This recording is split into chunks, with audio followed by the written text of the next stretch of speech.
Time to go back to old Saggy Baggy Eye. This time, we'll give one of the most infamous serial killers the proper treatment and deep dive his entire life and crimes. In part 1, we'll discuss Ed Gein's abusive childhood, his bizarre relationship with his mother, and some people that came up missing just as Gein was starting to explore his dark side. I'm Mike. I'm Ian. And I'm Dave. If you think sex is strictly for procreation and that all women are whores and instruments of the devil, stick around and ask your doctor if an Ed Gein upbringing is right for your child. This is Necronomipod. The secret gory life of little Ed Gein was now exposed, and almost as gruesome was the curiosity of a world that had never witnessed such unspeakable crimes. Curiosity seekers would descend on a sleepy farm town that would leave its mark on America's conscience for decades. He'd play with the kids. They'd jump on his back, and he'd give them horseback rides and things like that. He was just a nice, odd little man.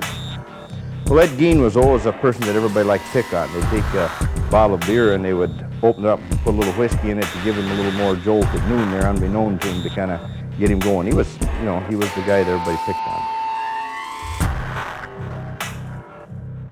So correct me if I'm wrong, but I feel like whenever I see like serial killer shit online, even if it's like merchandise, t-shirts, like a Mount Rushmore of like serial killers and true crime, Ed Gein always pops up.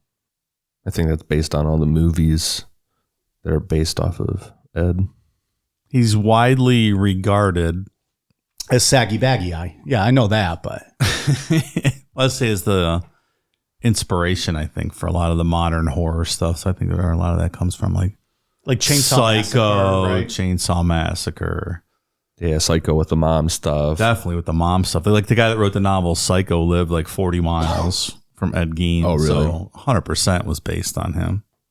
Well, so it's almost fitting that we kind of dive back in and, when we first did this one, like we didn't know what the fuck we were doing. Nope. Mm-mm. We'll give this guy's due justice and, this tear him apart. And soundboard was not present. The audio quality. True. It was not good. We didn't have great microphones. I don't even know if we had headphones at that point in time. I don't think we did. Really? We didn't have headphones for a while. It took a minute. Is that right? I don't Yeah. even, honestly, I don't remember at all. Yeah. If we did, we just had like our own bring your own headphones from home type gimmick and plug them in. Are we savages? My God, man. Can you imagine? It's tough times. How do people listen to that audio quality? I gave it a quick sample. I didn't have it in me to listen to the whole episode, but it's really bad. Yeah, it's rough. We've come a long way.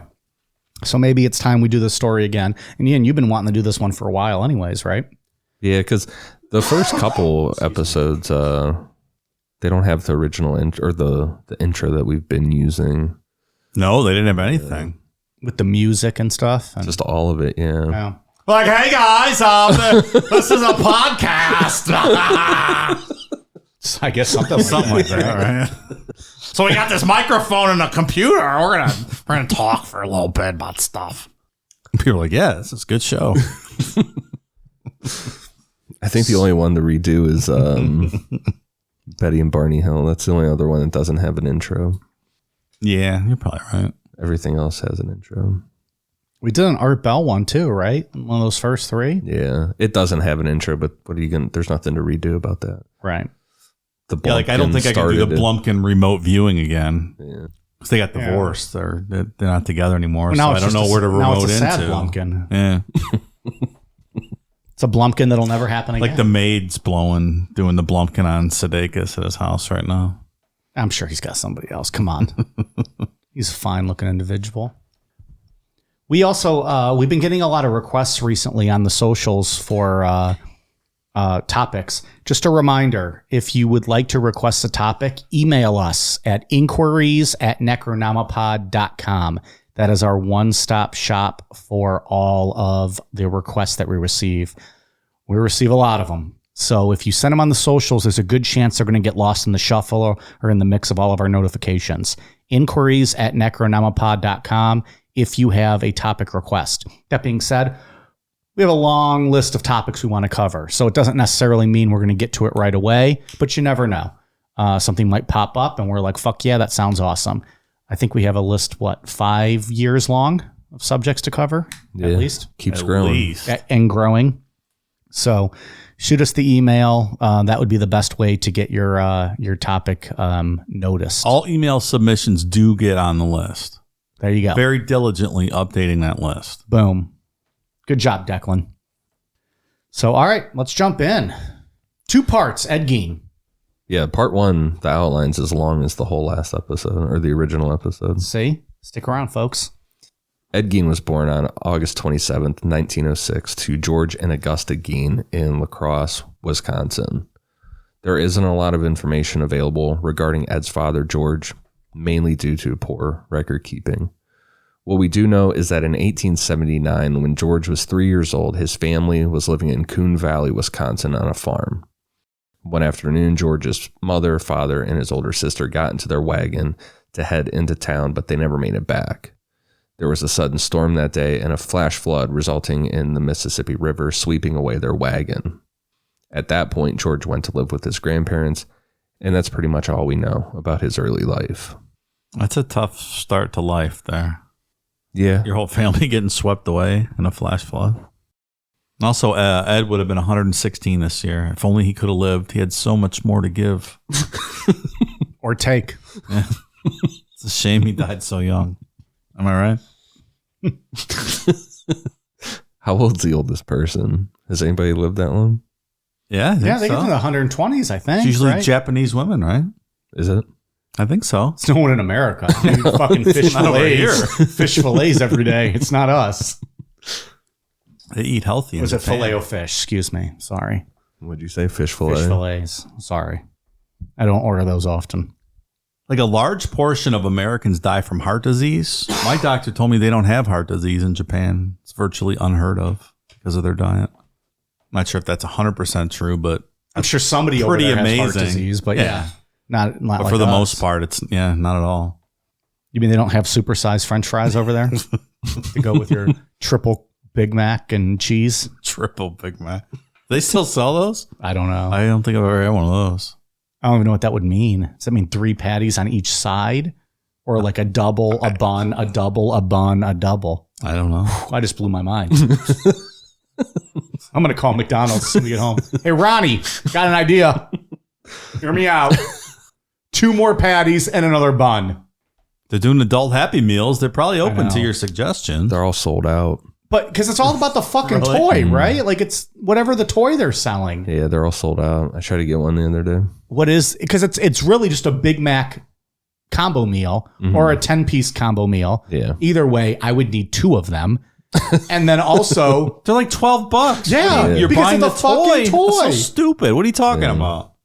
Sorry, What? you just said you were trying to get one. I didn't mean it was so stupid. I mean, let me know if you get one and let me know how cool it is. what is the toy? It's like the old ones, like Grimace is and it? Hamburglar and whatever. Okay. So as far as not knowing much about George's life, the same goes for Ed's mother, Augusta. Not a lot is known other than she was born into a very strict Lutheran household, and her father focused a lot of his beliefs on revelations from the Old Testament. We have no idea what they saw in each other or how they actually met, but George and Augusta got married on December 4th, 1899, when George was 24 and Augusta was 19. When I say I don't know what they saw in each other, it seems like they almost hated each other right off the bat. By the time they got married, George was already an all-day, everyday alcoholic that couldn't hold down a job.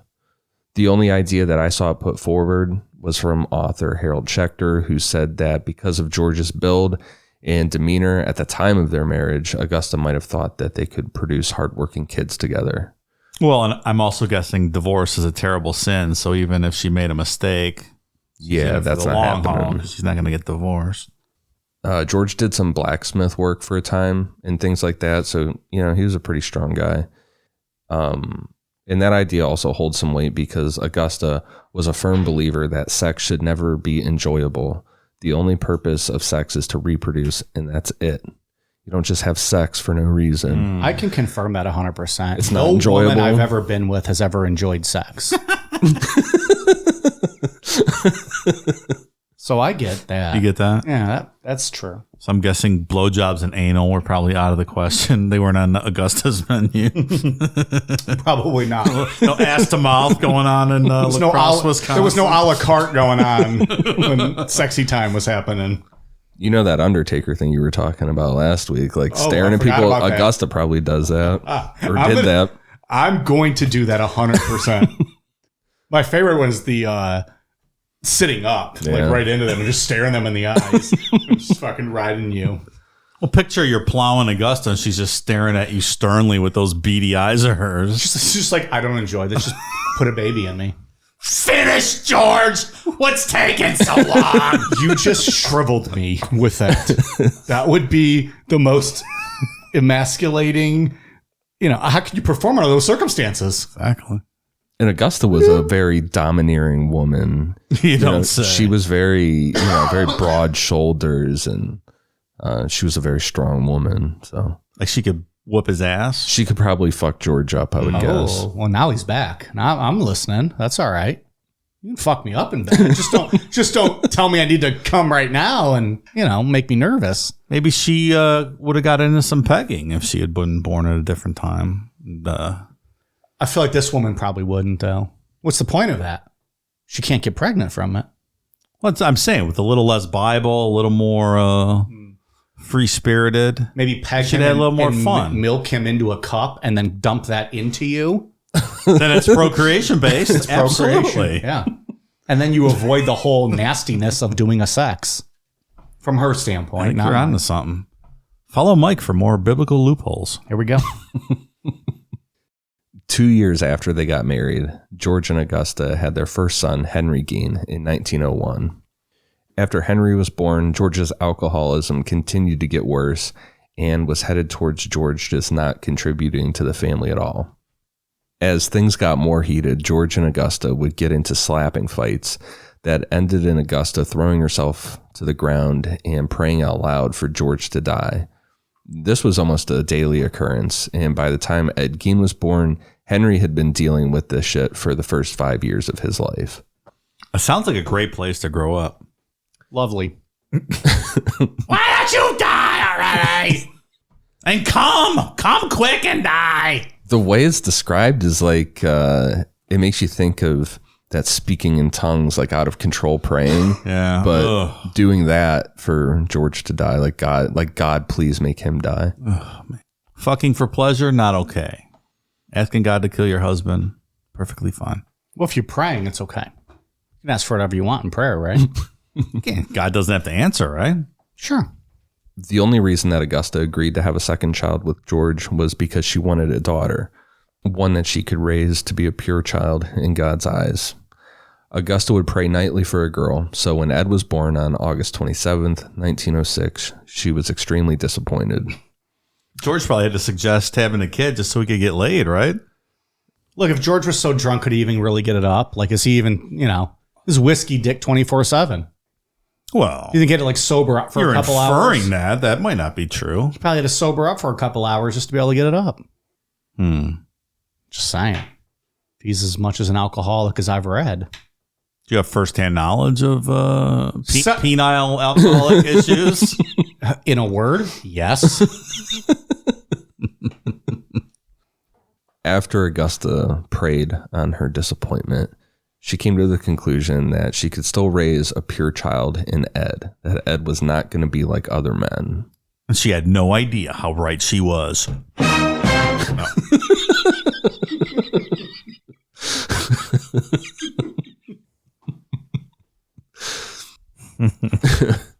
Regarding school, Ed did fairly well as far as classes were concerned. However, social interactions were a completely different story.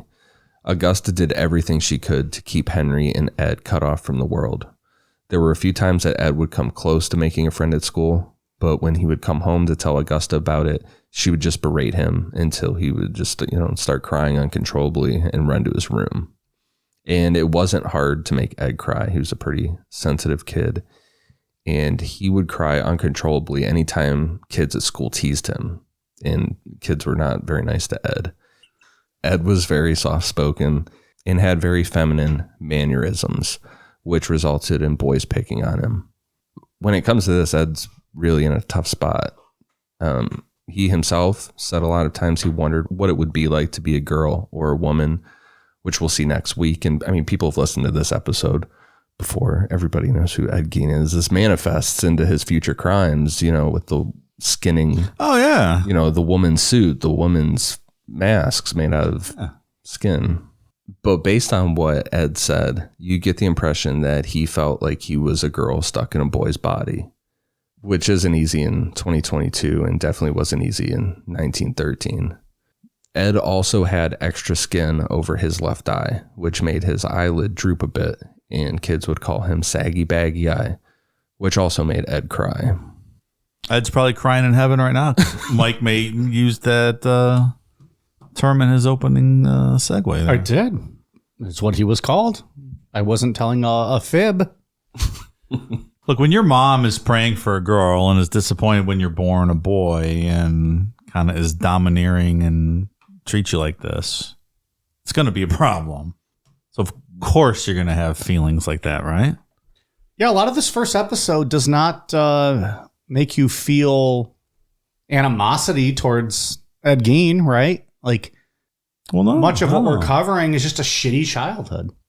Not making excuses for what he's going to get to, but I mean, come on. I think a majority of the cases we talk about are the result of a shitty childhood, right? It definitely has something to do with it. I mean, a good portion, yeah. Sure. Yeah. I mean, I still firmly believe that some people are just born bad, but some people are made bad too. But it's hard to make that argument for somebody like this, who's just abused, or like an Ed Kemper who's locked in a basement. Sure. All the women dance over him or whatever. We'll talk about it in a bit, but Henry was able to pull away from Augusta's grip, but there was no hope for Ed. Ed was to show no interest in women other than Augusta because they were all, quote, whores and instruments of the devil. Augusta would read Ed passages of the Bible nightly before bed, and this lasted up until the day Augusta died, so Ed's well into his 30s, having bedtime Bible passages read to him. I wonder if she was so focused on Ed once he was born that that's what allowed Henry to break away. She focused on this creating a perfect, innocent Ed. That's how I took it. And like she gave up on she wasn't focused on Henry as much, and he was kind of able to get away from a lot of this. Yeah, that's 100% how I took it.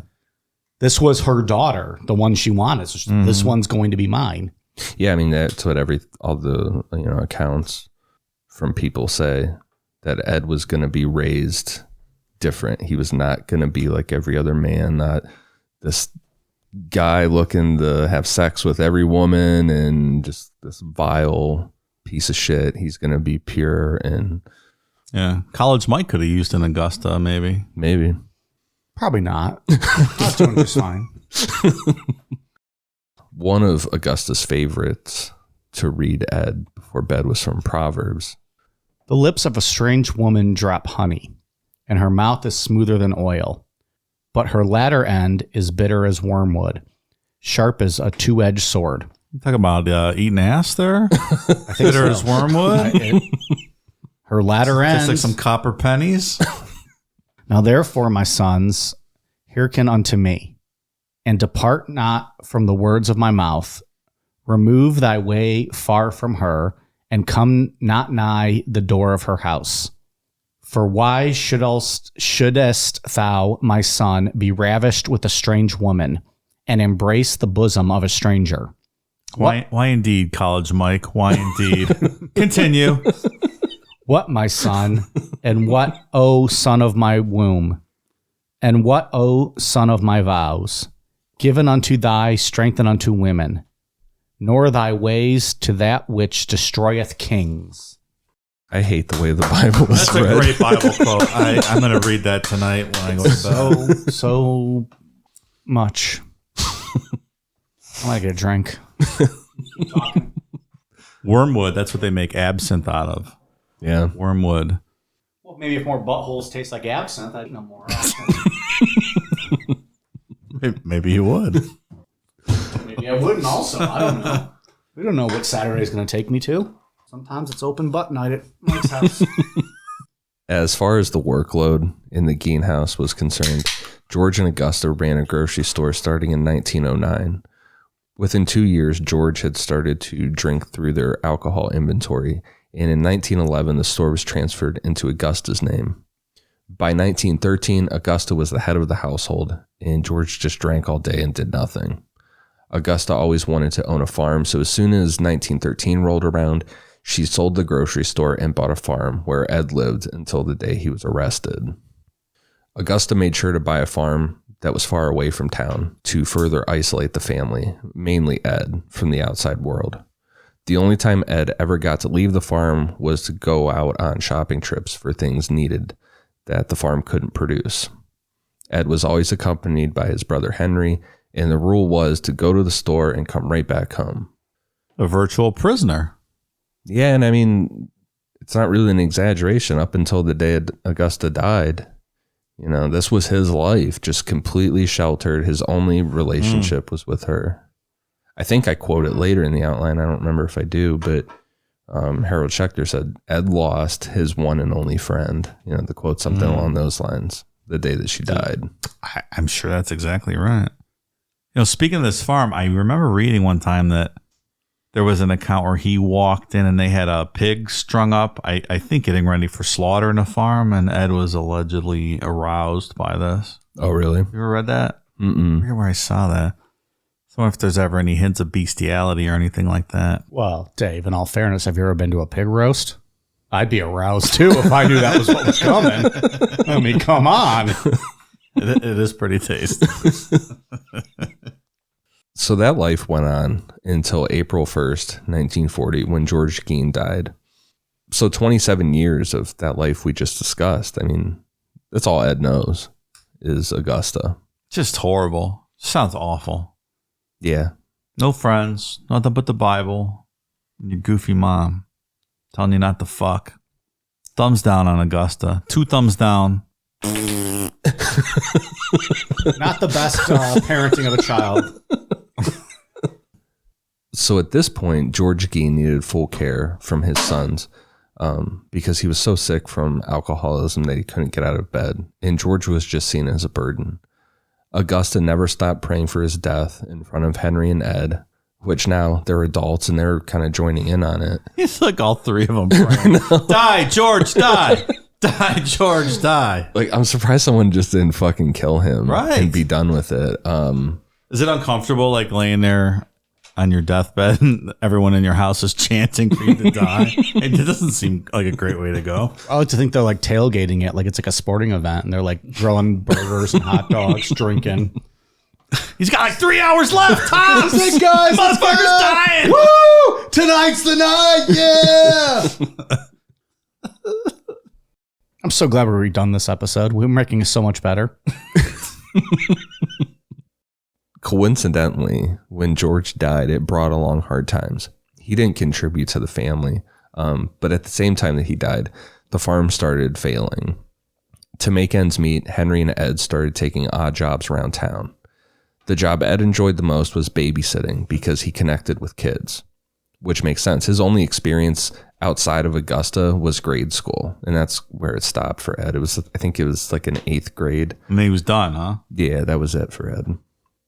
And an example of this is in 1942, Henry was too old for military service, but Ed needed to get a physical exam for the Army right at the start of the U.S. getting involved in World War II. Due to Ed's left eye, he was spared from having to go to war, but that 100-mile trip to Milwaukee was the one and only time Ed would ever leave Plainfield, Wisconsin. That's just to go to like the report and get like the physical. Yeah, that's the only time he ever left. Incredibly sad. Saggy, baggy deferment. Is it even more sad, Dave, that people have been exempt for less? Like bone spurs, perhaps? That's incredibly sad. Also, I think Ed would have been better off being drafted, quite frankly. Get out of there. Get the fuck out of there and maybe have some semblance of a normal existence. For him, just mentally and just as growth as a human, it would have been better for him. Yeah. I also fear, though, he might have been eaten alive, like even through like boot camp. Like, would he have survived even Could they made him a chef or something? I don't know. I'm no expert on how deferments work, but couldn't that guy have been a cook? Or you want to eat nipple soup? I don't know. That's not what I want, but I mean, something like that would have certainly been better than the alternative. But I wonder what, at this point, had the damage been done, would he have been eaten alive by the military, or would it have kicked his ass into gear and he found like his calling? Yeah. It's very he was already in interesting. his 30s at this point. Yeah, But even still, like, the damage was done. Yeah. the damage is there, but could this have kicked him out of it and set him on, Yeah, I don't know. hey, here's my way to go, Maybe. unleash some of this energy? Maybe. Is in that situation, you're almost forced to adapt, more so than just being at home. Yeah. Could that have helped him? I don't know. He probably would have defected and went and he'd be Mengele's assistant or something instead. I like what you're doing here, Dr. Mengele. Also that, if you want to go to the dark route. Darker route. Yeah, we don't know anything about Ed's childhood, like if he abused animals or did any like fucked up stuff. Yeah. Yeah, but if you take the story as is, Other than abusing his mom's pussy. take the story as is, Ed's not like this monster, at least yet. There's nothing here that's like he's going to turn into like this complete monster. Just a weird homeschooled individual. Yeah, that knows nothing. And is read to bed every night with Bible passages. That one that you just read. Mm-hmm. Surely that could do no harm. Surely. In 1944, Henry Gein started dating a divorced single mother from in town, and he was planning on moving in with her. Obviously, in Augusta's mind, this was like the end-all be-all of sins to have her son be involved with this woman, and especially and move in with her before they were married on top of all that. I can't even imagine. It is pretty horrific. Despicable. Like, how dare you? I'm going to throw up just thinking of At the same time, Henry started talking to Ed about his relationship with Augusta. Like, hey, I get it. This is how you were raised, but you're 38 now and she's still reading you bedtime Bible passages. Like, maybe just go. And it wasn't like this aggressive thing. At least it's not written that way, that it wasn't like this aggressive conversation. It was just like hey, Ed, maybe it's time. Like, why don't you try and do some other stuff? Hey, fucko, FYI, there's more out there than just mommy's teat. Do we think Ed was jerking off at all? I don't think so. Based on the way, like, stuff we're going to talk about in part 2, how he viewed like a woman's anatomy and things, I don't think he knew a single thing about any of that. That's probably And right. I was going to say, too, even the way he responds, which we'll get to here in a minute, to the way Henry like tried to like relieve him of all of this and he snaps. I don't think so.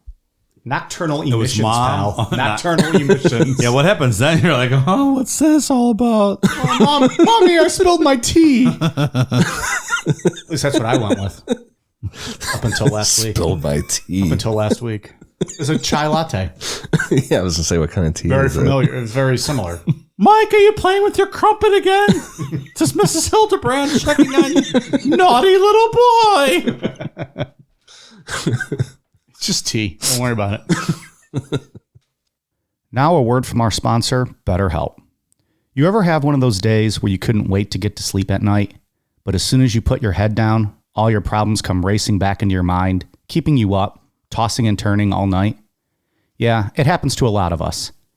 It seems we all tend to focus more on our problems instead of focusing on solutions to these problems. How do you think your life could change if you had a different mindset on problems, focusing more on solving them as opposed to stressing about them day in and day out? It can be tough to train your brain to stay in problem-solving mode, especially when faced with challenges in life. But when you can learn to find your own solutions, there's no better feeling.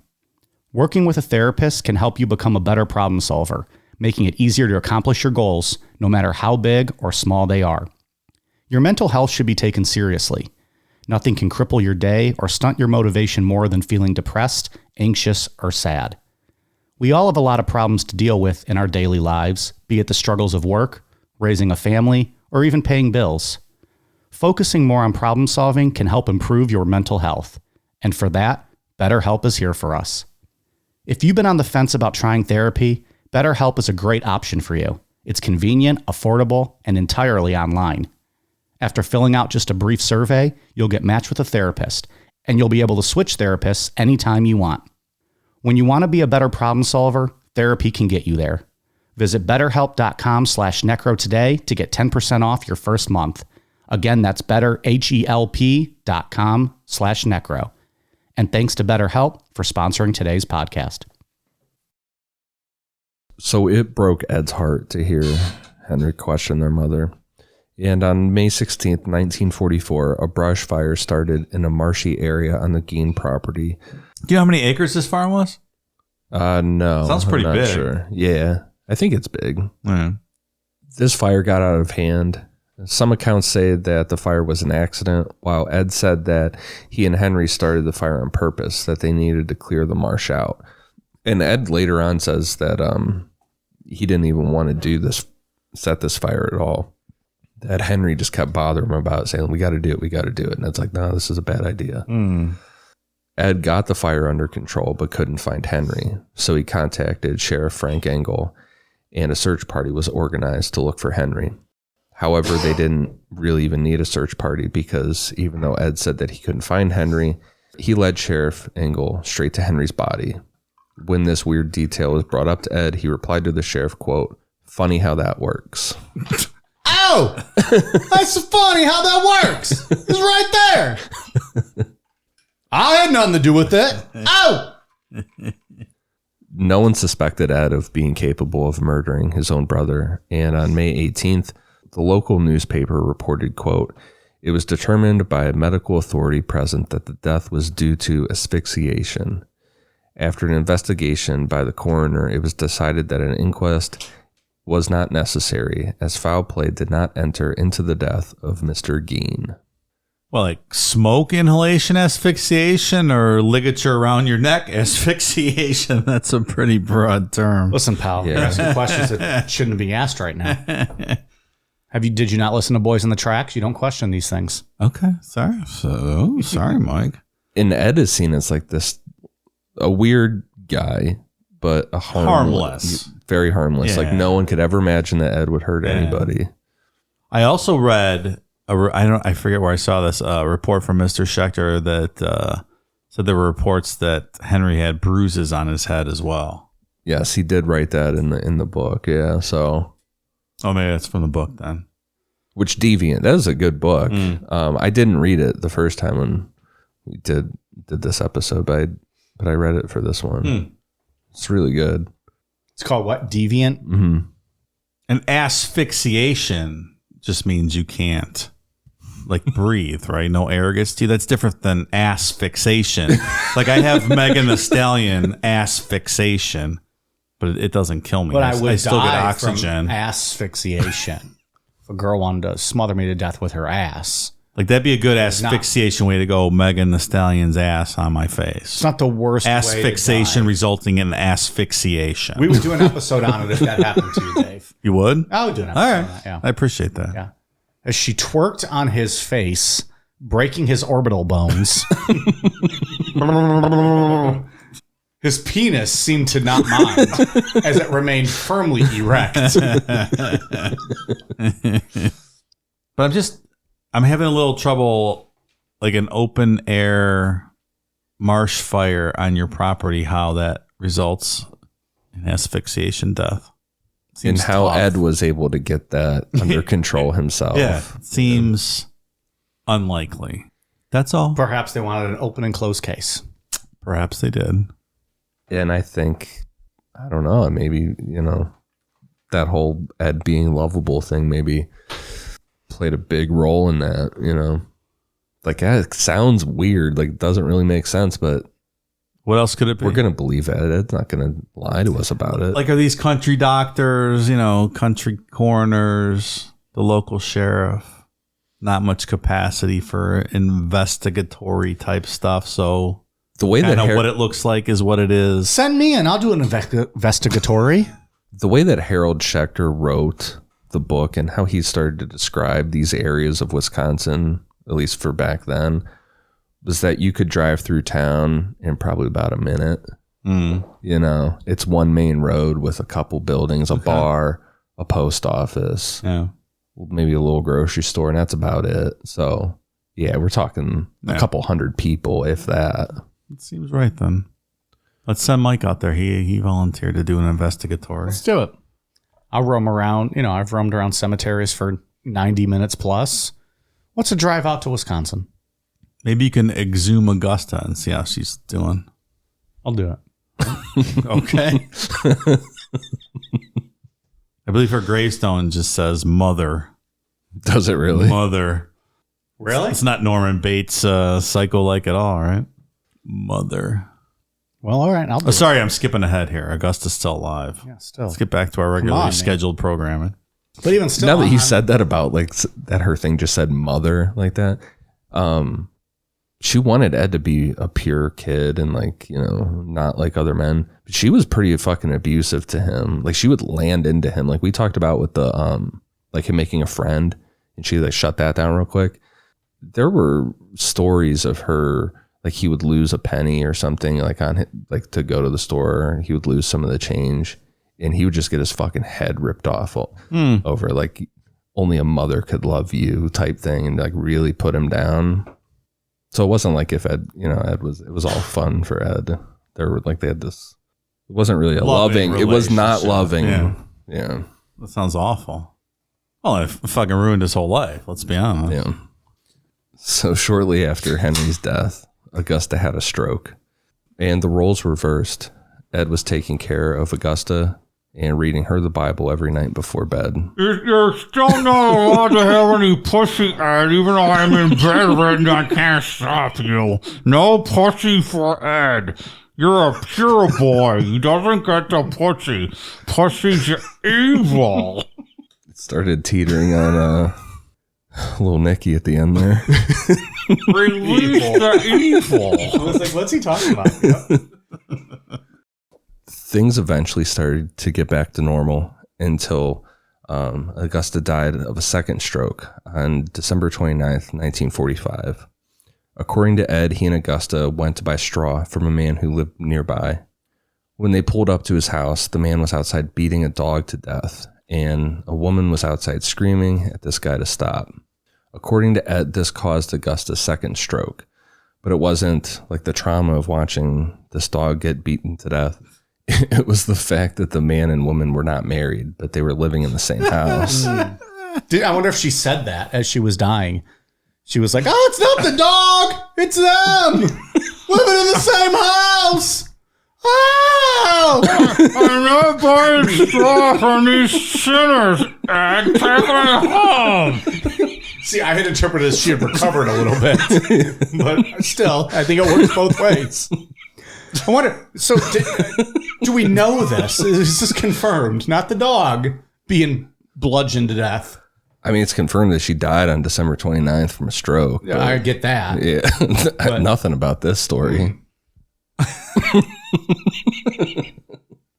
Oh, the humanity. 4 days after Jesus' birthday, and these people are living in sin, selling straw and beating a dog to death. It's not acceptable biblically.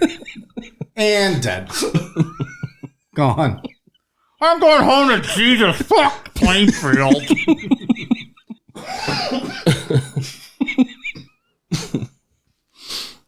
Take your Michael Vick shit somewhere else, motherfucker. Sinner. No pussy for you after I'm gone, Eddie. And this is the quote that I was talking about earlier in the episode. I did put it in the outline. Harold Schechter wrote that quote, Ed lost his only friend and one true love, and he was absolutely alone in the world. I think that's everything you've ever true. known, and absolutely. I think you quickly go off the deep end too. Pretty quick, the farm started to deteriorate, and Ed just kind of gave up.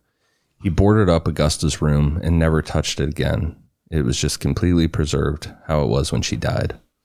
Texas Chainsaw Massacre has that scene where a girl busts through that boarded up door and there's the corpse of the dead grandmother inside that room. But in real life, Augusta was buried in a normal cemetery. But the boarded up room gets the first mentions of schizophrenia that Ed talked about. There had to have been things earlier on in his life that happened regarding schizophrenia, because he's really old at this point for it to just now kick in. But not long after Ed boarded up the room, he would hear Augusta telling him to be a good boy. Ed got it in his head that he could will Augusta back to life, and he would go to her grave attempting to bring her back. On these trips, Ed talked about more schizophrenic hallucinations, like faces being hidden within the leaves of trees, and they would laugh at him. Eddie, Mama sees you touching your nasty little weenie. You better stop it. What a haunting voice to hear. Every time you pull out your dangle. Your dead stroke victim mom right before she died. Nah, he probably loved the fucking voice, right? I gave mom a hard on. Do you think like she heard or he heard Bible passages like coming out of the room reading Bible stuff to him? No, I think he heard your fucking voice. Just that's that, what got him on, yeah. Go kill those straw-selling sinners there in the sand. Take your hand off your wee-wee. He came 3 times in that sentence, Dave. On top of the hallucinations of these faces within the leaves laughing at him, real physical people in Plainfield were not nice to Ed. Teenagers would throw smoke bombs in his trunk, or if Ed tried to go to the bar, people would pour liquor in his beer to get him drunker so that his left eye drooped more, and they would still call him Saggy Baggy Eye, to which Ed would retreat back to the farm and cry. At least he went to the bar, right? If you guys ever want to put more liquor in my beer to get me drunker, I approve. You can use this audio as evidence. I'm okay with it. Okay. If I go, take one of my 19 piss breaks, you throw a little Tito's or some gin in that beer. Okay. What about roofies? Well, I don't want you to H-bomb me. Okay. Don't H-bomb me. All right. Fair enough. I want to finish the episode at least. Okay. I feel like if with an H-bomb, I probably wouldn't be able to. It's nice he went to the bar. At least he's getting out, right? He tried, yeah. Trying to break out of his shell a little bit. But then It people didn't work. fuck with him, right? Yeah. Did he enjoy drinking? I don't know. Or was it just more like trying to get out and be social? It seemed like he was trying to be getting out there. Because there was no drinking a lot at his house. No. That's what I mean. Like when he found it, like Other than George doing it, but no one else he was saw Yeah. he saw what drinking did. Yeah. Did it help his mental health issues? Did it make it worse? Or was it just more, I want to go out and be part of the people? It's got to be a haunting existence to have that one person gone and you have this whole farm to yourself and you're schizophrenic And you hear her and still. you probably don't, well, you definitely don't realize what is happening to you Yeah. because I don't even know if the term schizophrenia was around at that point. And yeah. the whole town's fucking with you. It's like you can't get any, Right. you can't even go have a beer at the bar without getting fucked with. Wherever you go. Yeah. It's obviously just going to push you further and further into madness. And, his house was just like, that classic hoarders type house. But Harold Schechter does a good job of describing it, like describing different things that Ed had, like reminders for things that had nothing to do with anything that he would, need reminding of. Just a place of complete confusion and disarray. And it's just, I feel bad for Ed at this point. Like his existence is He never not had great. a chance. Yeah, for sure. Ed started reading a bunch of true crime books, anatomy books, and right before some strange disappearances started, he started reading books on Nazi Ilse Koch, aka the Bitch of Buchenwald. There's a whole bunch to Ilse Koch, but what's relevant to Ed Gein is these books that he was reading talked about how she ordered some prisoners at Buchenwald to be skinned.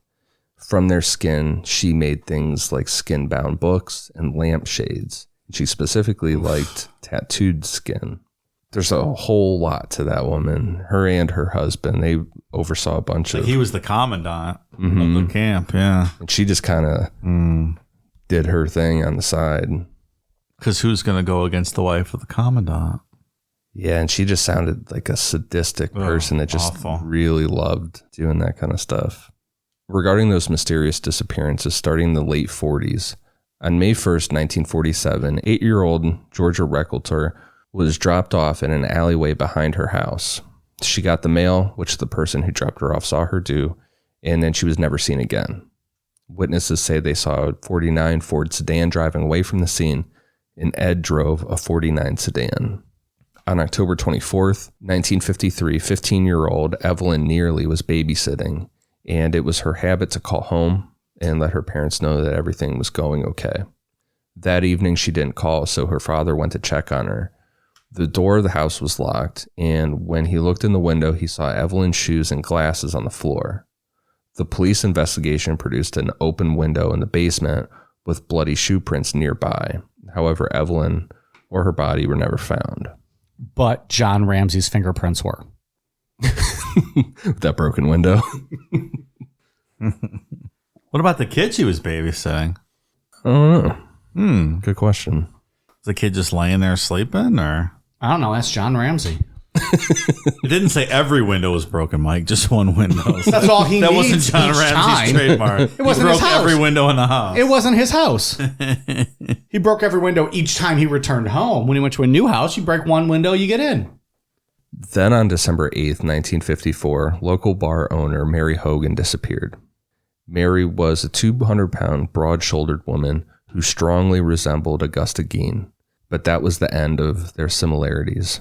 Mary swore a ton, she wasn't religious, and the rumor around town was that she had a really sketchy past because she was not from Plainfield. Hey, I swear a ton. I'm not religious and have a sketchy past. Nothing wrong with that at all.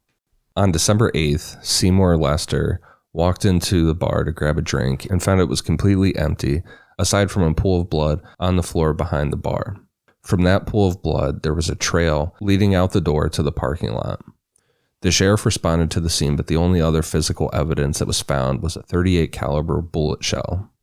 The disappearance of Mary Hogan really shook the town because it was obvious that foul play was involved, but Mary was really liked. By the time she was the lady that owned the bar, the one and only bar in town. She served everyone drinks. Of course, everyone loved her. Did it shake the town to its core, or did it just shake it? I think to the core, actually. I think it shook it like a salt shaker, shook it like a salt shaker, shook it like a salt shaker, shook it like a salt shaker. They still use that term. They shook it to its core. I hate that. They use it all the time. What does that mean? Shook it. I don't know. Shook it to its core. What does that mean? Doesn't mean anything. It means you were rattled by it. Okay. Also, what does that mean? You're upset. The school was shaken to its core. Look, I want a lady in here to start serving us drinks that could shake us that could shook us to our core. Still, we've received no resumes from anybody who's interested in our bartending gig. No, not one. I haven't heard of a single person interested. The Plainfield newspaper ran an article about Mary's disappearance every year, and on the second year, on December 15th, 1956, the Plainfield newspaper ran the following article saying, quote, "After 2 full years, complete mystery surrounds the disappearance of Mary Hogan, who apparently was shot and dragged from her town of Pine Grove Tavern on December 8th, 1954.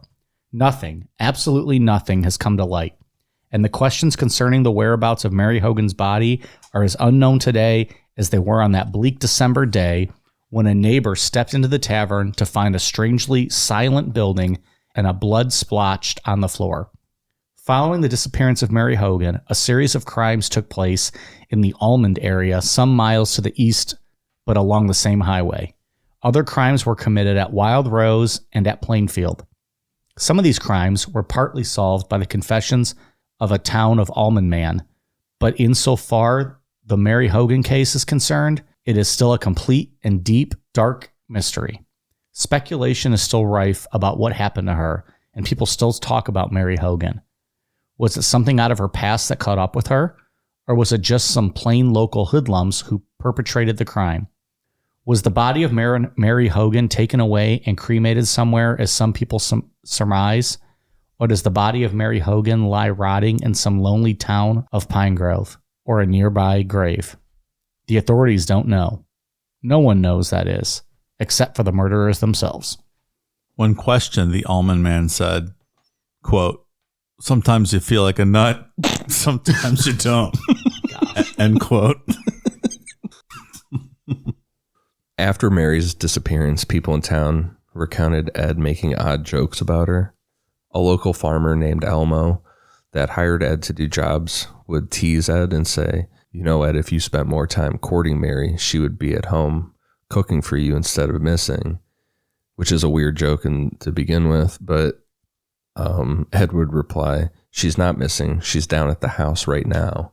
And this turned into Ed's, like, one of his favorite jokes to tell people is that Mary was down at his house. Like, oh, she's at my house. No big deal.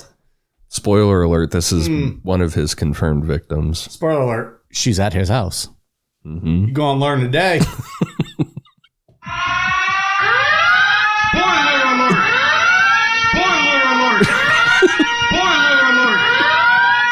Dave found a new sound.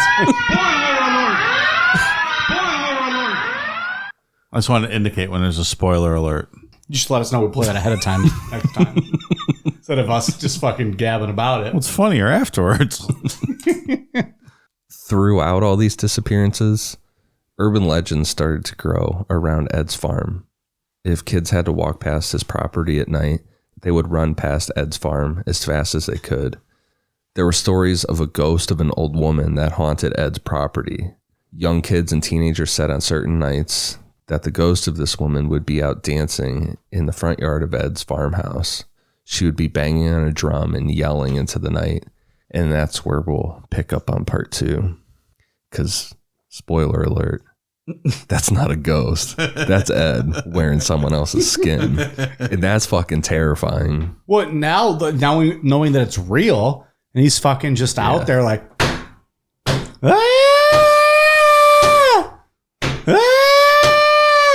He had a fucking tambourine made out of skin.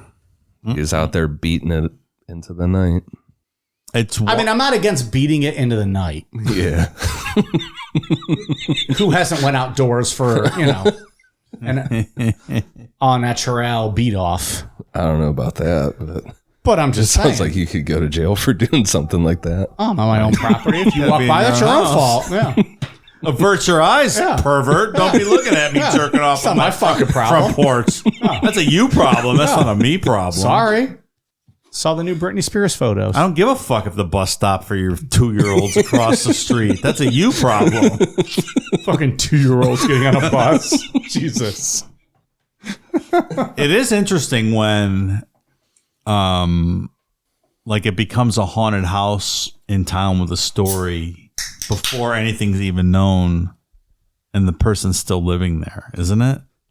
Kids know. Kids know when something's askew, right? So we'll talk about it next week, but Ed let a few people into his house, a couple kids that he would let in. 'Cause remember we said he connected with kids. Mm-hmm. He would tell them about shrunken heads that he had and stuff, and he showed a couple of kids these heads, and no one took those kids serious when they left, and would tell adults. They would be like, "It's just Ed, his place is messy, whatever." Mm. So from those kids with the stories of the shrunken heads, and then, it didn't look like anybody lived in his farm. It looked completely abandoned. It was just trashed. There's rats everywhere. Like when I said earlier that Harold Schechter describes Ed's living situation, he described Ed's laying there in bed, hoping to hear Augusta talk to him, which is his hallucination. His whole life. Yeah. And meanwhile, there's rats scampering on the floors upstairs and stuff. Unimaginable. Was this farm paid off? I think so. To the point where he didn't really have to bring in any income or anything like that? He didn't bring in any income. Did he need to buy food, or was he kind of surviving off what the farm produced? Or the farm wasn't producing anything. As soon as Augusta died, it was just done. Ed just kind of did some odd jobs. Some odd jobs. Yeah, that farmer. The farmer, that's right. Would employ him to do some shit. Okay, just the bare minimum to get by, buy food. Yeah, he legit ate canned beans from the moment Augusta died until he was arrested. Oof. He was really just pretty much a hermit in that farmhouse. But that is probably one of the scariest things we've ever talked about on this show, is that kids would run past his property because of a ghost of a woman out there. And that's not even a fucking urban legend. That's real. Yeah. Like they were seeing it in real time. Good stuff. I forgot how crazy this story was. I'm glad we're talking about it again. Yeah, I think it's a good, my opinions have changed since we've done this, since we did that episode. Well, we weren't really professionals back then, Ian. Are we really even now? I mean, I'm certainly not. Well, Ian and I are. I show up each episode not giving a fuck what happens. Exactly. But if you consider getting a paycheck, being a professional, I guess. Well, so how does your opinion change? Well, because after watching the Netflix Jeffrey Dahmer series, I know one of our year-end shows, someone asked a question that was like, what serial killer do you have sympathy for? And I said it, Jeffrey Dahmer at the time. I'm like, I could have some sympathy for Jeffrey Dahmer. I recall that, sure. After watching the Netflix series and reading part of a book on Jeffrey Dahmer that I've not read before, I don't have sympathy for Jeffrey Dahmer at all anymore. I don't have sympathy for any serial killers besides Ed Gein. I do have sympathy for Ed. Obviously not killing anybody, killing people is not right at all, but I do have sympathy for him, that he was just left alone in the just completely overcome by schizophrenia. Okay. With nowhere to go. That's a fair assessment. I do feel some sympathy for Ed, because Ed thrived once he got out of that farm. We'll talk about it next week. He's the one and only serial killer to ever be tried for this shit and got off on reason of insanity, that he didn't know the difference between right and wrong. I don't think he knew the difference between much of anything. No. But once Ed got into a hospital and he was medicated, he thrived in that environment. It's so sad. She just ruined his whole life. Guy with maybe at least a little bit of potential. And that doesn't change anything about Mary Hogan's family, the victims of his. But if I'm going to feel sympathy for anybody, it would be Ed Gein. I'll save that for next week, but okay. I was going to say, I feel like we're jumping a bit ahead for the final thoughts, but that's okay. It's a good teaser to lead us into next week, seeing as how the first episode was a one-parter. Yeah. About the same length, and we wrapped the whole thing up. All right. Good stuff. All right, we got some patron shout-outs. Thank you very much to Jaden Dougla, Sarah Neeson, Brittany King, Mark Kenny, Angie Brewer, Claudia Alonzo, Mindy Linton Hansen, Paul Ellery, 55, Robert Ulke, Amanda Hazelton, Dalton Bailey, Dylan Henke, Jackie Ivy, Josh, Amy Lee, subscriber, hardly know her, Carrie N, Kristen Roberts, Carol Emily, Abigail, Necronama Pod Cucks, You Are Making Me Broke, Joe Karasu, Gabrielle Mays, Roberta Blablansky, Elizabeth Blesser, Amy Galger, Mike Litteris, Diane Bonafancio, Fancino, Patty Porras, Alexa Brewer, Vids, Wisconsin Fertech, Charlie Carpenter, Jade Andrews, Adam Simmons, Keystone King, Maria Kustra, Andrea Calkins, Ethan Lesage, Vanessa Armstrong, Venerable Hell, Buck My Dick's Up, Jill C, and Turd Ferguson. Thank you all very much. Ian, what do you got?